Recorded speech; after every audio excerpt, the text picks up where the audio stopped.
السلام علیکم دوستو، میرا نام ہے شیخ کاشف۔ آپ دیکھ رہے ہیں ایس کے ٹی وی۔ دوستو، اگر آپ سے میں یہ کہوں کہ اس دنیا میں اللہ سبحانہ و تعالیٰ کے ایسے 7 بندے گزرے ہیں کہ جنہیں اللہ سبحانہ و تعالیٰ نے 309 سال تک اس زمین پر زندہ سلائے رکھا، نہ تو ان کی عمر بڑھی، نہ ہی ان کا جسم خراب ہوا، اور جب وہ لوگ اپنی نیند سے بیدار ہوئے تو انہیں ایسا لگا کہ بس وہ تو صرف ایک ہی دن کے لیے سوئے تھے۔ آخر کون ہے وہ تمام لوگ کہ جنہیں اللہ سبحانہ و تعالیٰ نے اتنے لمبے عرصے تک ہائبرنیشن کے عمل سے گزار کر 309 سال تک زندہ رکھا؟ آج کی اس ویڈیو میں ہم ان تمام لوگوں کے بارے میں جاننے کی کوشش کریں گے، اسی لیے آپ دوستوں سے گزارش ہے کہ اس ویڈیو کو اینڈ تک پورا لازمی دیکھیے گا، اور ہماری اس ویڈیو کو لائک بھی کر دیں اور ہمارے اس چینل کو سبسکرائب بھی کر لیجئے تاکہ آپ بھی ہمارے اس علمی سفر میں شامل ہو جائیں۔ دوستو، یہ واقعہ اس زمانے کا ہے کہ جب حضرت عیسیٰ علیہ السلام کی قوم بت پرستی میں مشغول ہو گئی تھی، اور اس وقت کی رومی حکومت کہ جس کا بادشاہ بتوں کی پوجا کرتا اور جبراً لوگوں سے بت پرستی کرواتا تھا، اس کا نام دقیانوس تھا۔ وہ ایک بہت ظالم بادشاہ تھا۔ اگر کوئی اہل ایمان بت پرستی کرنے سے منع کرتا تو وہ اسے قتل کروا دیتا تھا۔ ایک مرتبہ چند نوجوانوں کو اس کے دربار میں لایا گیا جو اہل ایمان تھے، تو دقیانوس بادشاہ نے ان نوجوانوں کو دھمکی دی کہ میں تمہیں چند روز کی مہلت دیتا ہوں کہ تم عیسائیت چھوڑ کر میرے حکم کے مطابق میرے بتوں کو اپنا خدا مان لو اور انہی کی عبادت کیا کرو۔ اگر تم لوگوں نے ایسا نہ کیا تو میں تمہیں قتل کروا دوں گا۔ دوستو، یہ نوجوان جن کی تعداد 7 بتائی جاتی ہے، یہی وہ لوگ ہیں جنہیں اصحاب کہف کہتے ہیں، کہ جنہیں اللہ سبحانہ و تعالیٰ نے ایسا کامل ایمان عطا فرمایا کہ جس ایمان کی وجہ سے اللہ سبحانہ و تعالیٰ نے اپنے ان پیاروں کا ذکر قرآن کریم کی سورہ کہف میں تفصیل سے کیا ہے، کیونکہ وہ نوجوان کمزور تھے اور بادشاہ سے لڑ نہیں سکتے تھے، اور اس کفر کے شہر میں رہ کر اپنا ایمان بھی سلامت نہیں رکھ سکتے تھے۔ لہٰذا ان نوجوانوں نے یہ فیصلہ کیا کہ ہم راتوں رات اس شہر کو چھوڑ کر بھاگ جائیں گے، اور پھر ان نوجوانوں نے اللہ سبحانہ و تعالیٰ کی ذات پر بھروسہ کر کے وہاں سے بھاگ نکلنے کا فیصلہ کیا، اور ان کے ساتھ ان کا کتا بھی موجود تھا۔ بھاگتے بھاگتے وہ ایک غار کے پاس پہنچے۔ سورہ کہف میں اللہ سبحانہ و تعالیٰ ارشاد فرماتا ہے کہ جب وہ جوان غار میں جا رہے تھے تو کہنے لگے کہ اے ہمارے پروردگار، ہم پر اپنے ہاں سے رحمت نازل فرما اور ہمارے کام میں آسانی کے سامان مہیا کر۔ تو ہم نے غار میں کئی سال تک ان کے کانوں میں نیند کا غلبہ ڈالے رکھا، یعنی ان کو سلائے رکھا۔ تو ان نوجوانوں نے غار میں پناہ لے لی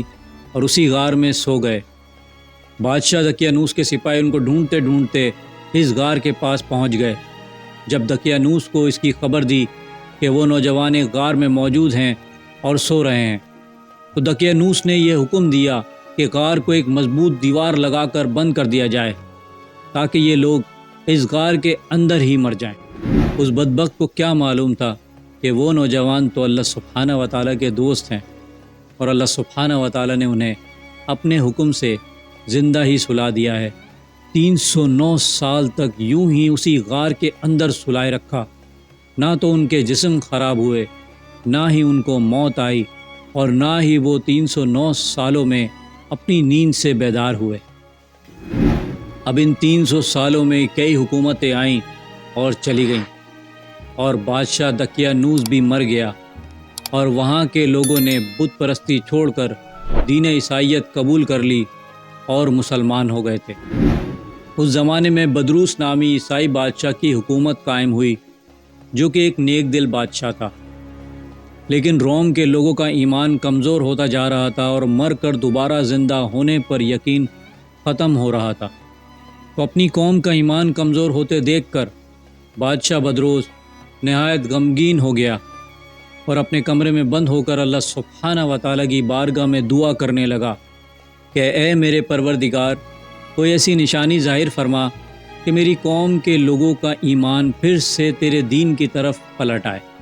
اللہ سبحانہ و تعالیٰ نے اس نیک دل بادشاہ کی دعا کو شرف قبولیت بخشا، اور اب یہ وہ وقت تھا کہ جب اصحاب کہف کا راز لوگوں پر عیاں ہونا تھا۔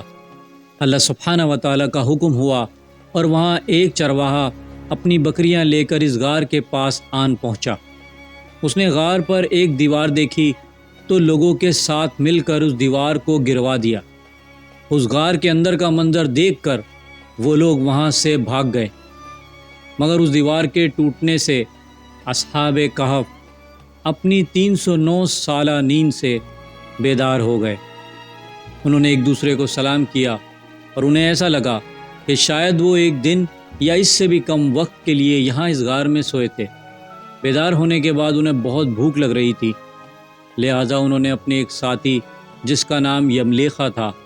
اسے کچھ کھانے کا سامان لینے بازار بھیجا۔ یملیخا اپنے زمانے کے سکے لے کر بازار گئے اور ان کے ساتھیوں نے کہا، وہاں جا کر یہ بھی معلوم کریے گا کہ دقیانوس اب ہمارے بارے میں کیا ارادہ رکھتا ہے۔ جب یملیخا بازار پہنچے تو یہ دیکھ کر حیران رہ گئے کہ ہر طرف اسلام کے ماننے والے ہیں، انہیں وہاں کوئی کافر نظر نہیں آ رہا تھا۔ اسی حیرت میں وہ ایک تندور پر پہنچے اور کھانے کے لیے کچھ نان خریدے اور اس نان کی قیمت کے بدلے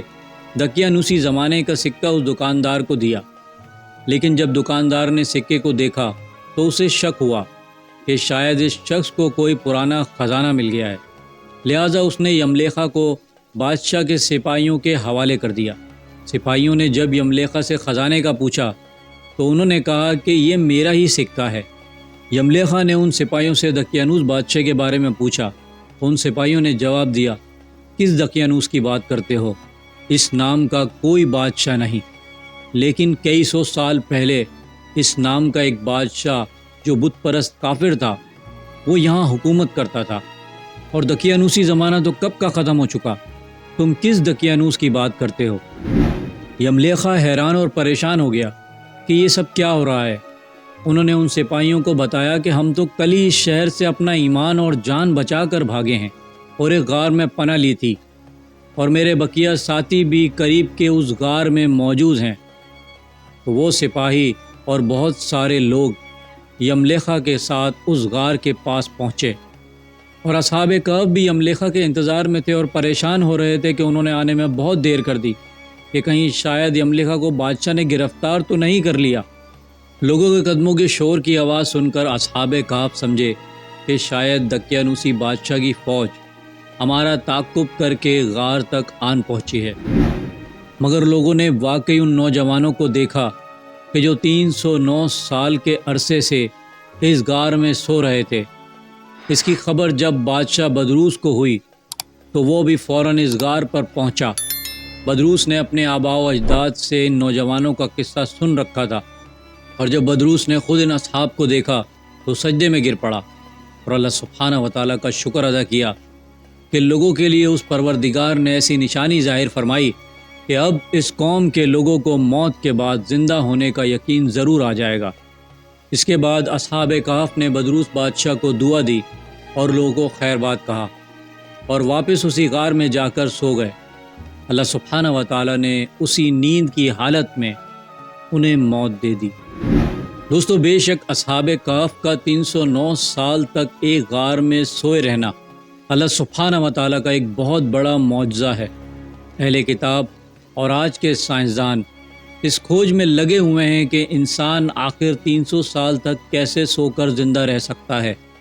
اور اس عمل کو سائنس ہائبرنیشن کا نام دیتی ہے۔ اور اگر آج انسان ہائبرنیشن کے اس عمل کو سیکھ جاتا ہے تو وہ سب سے پہلے مارس پر جا پہنچے گا، کہ جہاں جانے کے لیے سب سے کم وقت صرف 6 مہینے درکار ہیں، مگر سائنسدان اب تک کسی بھی انسان کو صرف 13 دن تک ہی کے لیے ہائبرنیٹ کرنے میں کامیاب ہو پائے ہیں۔ اسی لیے سائنسدان اسپیس مشن اور ایسے مریض کہ جن کی زندگی ان کی بیماری کی وجہ سے بہت تھوڑی رہ گئی ہو، تو ان مریضوں کو ہائبرنیٹ کر کے ان کا علاج بھی کیا جا سکے اور انسان کو مستقبل میں بہت دور کے خلائی سفر پر بھی بھیجا جا سکے، کہ جس ہائبرنیشن کے ذریعے اللہ سبحانہ و تعالیٰ نے اصحاب کہف کو 309 سال تک ایک غار میں سلائے رکھا۔ اور سائنسدانوں کو بھی اس بات کا علم ہے کہ یہ ہائبرنیشن ایک حقیقت ہے اور ممکن ہے، کیونکہ اس زمین پر ایسے بہت سے جانور موجود ہیں کہ جو 1 سال سے 6 مہینے تک اپنے جسم کو ہائبرنیٹ کر کے ایک بہت گہری نیند سو جاتے ہیں اور نیند سے بیدار ہوتے ہی اپنے شکار پر بھی نکل پڑتے ہیں۔ دوستو، اللہ سبحانہ و تعالیٰ نے اپنی مقدس کتاب قرآن کریم میں ایسی ایسی باتیں بیان فرمائی ہیں کہ جس نے آج کی اتنی ایڈوانس سائنس کو بھی حیرت میں ڈال دیا ہے، مگر یہ سب تو میرے پیارے پروردگار کے لیے صرف ایک کن کی بات ہے۔ دوستو، امید کرتا ہوں میری ویڈیو سے آپ کی معلومات میں اضافہ ہوا ہوگا اور کچھ نیا جاننے کو ملا ہوگا۔ اگر میری ویڈیو آپ کو اچھی لگی ہے تو میری ویڈیو کو لائک کریں، میرے چینل کو سبسکرائب کر لیجئے اور بیل آئیکن پہ بھی کلک کر لیں۔ اب میں ملوں گا آپ کو ایک ایسی ہی انفارمیٹیو ویڈیو کے ساتھ، تب تک کے لیے اللہ حافظ۔